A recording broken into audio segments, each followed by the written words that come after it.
ऐसे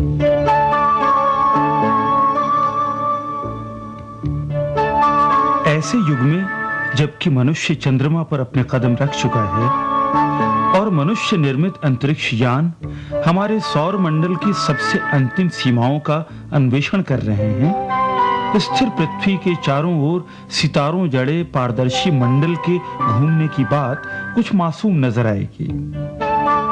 लेकिन ऐसे युग में जब मनुष्य के पास उपकरणों के नाम पर केवल उसकी इंद्रियां थीं, तब इनर्शिया और ग्रेविटी के सिद्धांत नहीं खोजे गए थे और जब मानव मस्तिष्क ने स्पेस के ज्यामितिक आधारों को रेखांकित करना शुरू ही किया था, सृष्टि के पारदर्शी गोलाकार यानी स्फीयर स्वरूप की परिकल्पना उसी तरह की क्रांतिकारी स्थापना थी जैसे आज सापेक्षता का सिद्धांत या थियोरी ऑफ रिलेटिविटी और यथार्थ के क्वांटम स्वभाव संबंधी सिद्धांत या क्वांटम थियरी है।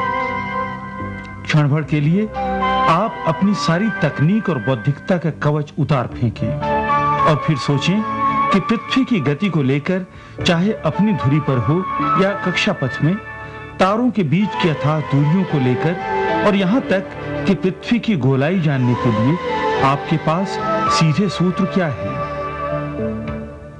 दुनिया की तमाम चीजों में शायद पृथ्वी ही एक ऐसी चीज है जिसके घूमने की कल्पना नहीं की जा सकती। लेकिन फिर भी अपने समय के लिहाज से यूनानी दार्शनिक कुछ हैरत अंगेज नतीजों पर पहुंचे। उनमें से एक बहुत ही महत्वपूर्ण आकलन यह था कि पृथ्वी चपटी नहीं बल्कि एक स्फीयर है, यानी कि उसका आकार गोले जैसा है।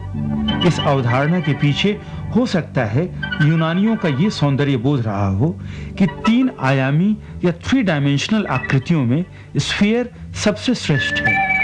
लेकिन उन्होंने कुछ महत्वपूर्ण अवलोकन भी किए। उन्होंने देखा कि जैसे जैसे उत्तर या दक्षिण की ओर जाते हैं, सामने क्षितिज में नए तारे दिखने लगते हैं और पहले जो तारे दिखते थे वे पीछे क्षितिज पर अदृश्य होने लगते हैं।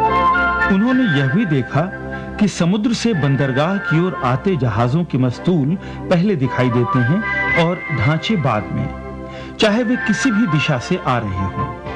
और यह कि चंद्र ग्रहण के समय चंद्रमा पर पृथ्वी की छाया हमेशा वृत्ताकार थी, चाहे आसमान में चंद्रमा की स्थिति कुछ भी हो। ये सभी बातें निश्चित रूप से इस ओर इशारा करती थीं कि पृथ्वी गोल है।